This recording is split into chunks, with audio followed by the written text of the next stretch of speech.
எதுக்கு பூ கொடுத்த? டபுள வச்சுட்டு போ. பரவாயில்ல.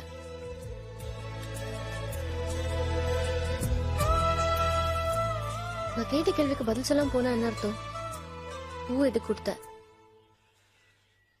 புத்தி இல்லாம கொடுத்துட்டேன், போதுமா? வழி விடு. இன்னும் அதுக்கு வேஷம் போட்டுட்டு இருக்க? உன் மனசுல என்ன இருக்கோ ஓப்பனா சொல்லு. இது பார் பிரியா, நீ அந்த பூவை ஆசைப்பட்டு கேட்டதுனால பறிச்சு கொடுத்தேன், அவ்வளவுதான்.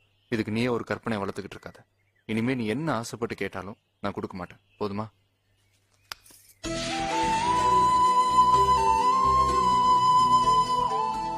கையை விடு. மாட்டேன். உன் கால வேணாலும் விடுறேன், ப்ளீஸ் கை விடு. கையை பிடிச்சு கூட்டு போனா காலை பிடிக்கிறேங்கிற, இதுக்கு என்ன அர்த்தம் தெரியுமா? எனக்கு எந்த அர்த்தமும் தெரியாது, கையை விடுறியா? இந்த மாதிரி நம்ம 2 பேரும் கை பிடிச்சு அக்னி சுத்தி வந்தா நம்ம 2 பேருக்கும் கல்யாணம் ஆன மாதிரி, அதாவது தெரியுமா? அனாவசியமான கற்பனை உன்கிட்ட நிறைய இருக்கு.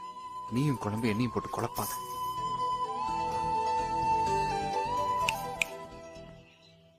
மறுபடியும் மறுபடியும் சொல்றேன், என்ன தவிர வேற எவ்வளவு நீ மனசுல நினைச்ச கொன்னுடுவேன்.